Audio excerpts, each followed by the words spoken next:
ভাই জায়গাটা তো পছন্দ হয়েছে ভাই, জায়গাটা তো ভাই একের একটা জায়গা ভাই, আর একটা বাড়ি করলে সুন্দর করে ডিজাইনটা কইরা মানুষ খালি চাইয়েই থাকবো। চাচ্চু জায়গাটা অনেক ছোট হয়ে গেল না? আমরা একটা বাংলো করতে চাইছিলা, এখানে তো ভালো করে দুইটা বাথরুম উঠবো না। এটাকে তোর দুবাই আমেরিকা লন্ডন পাইছত বেটা। চাচ্চু আপনি দুবাই যে বাথরুমে হাগু করছো, এন তো এর থেকেও ছোট জায়গা এটা। আরে না, এনে লোকে দুবাই চিন্তা করলে হইতো না, এই জায়গা কিন্তু এটা 100 বেটা, আমার খুব পছন্দ হয়েছে জায়গাটারে। শোনেন ভাই, আপনি বাইরে থেকে আইছেন, আপনি প্রবাসী মানুষ, আপনারা ঠকাইতাম না।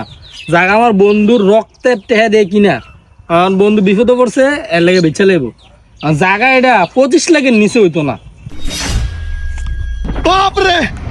আমার 15 লাখ দিব, তে বন্ধু ইয়াতে দালালি শুরু করছে, তে বেড়ার 25 লাখ টিয়া।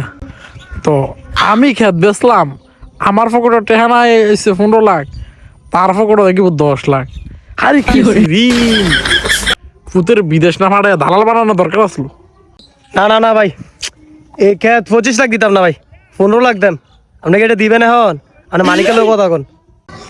ওই মিয়া, তুমি জায়গার দাম যদি 15 লাখ কও, দালালরে আমি 10 লাখ টাকা করতে দেম, বাড়াইম নাকি? আমার কি আরো খেত আছে নাকি? খেয়ে গেলাম নাকি?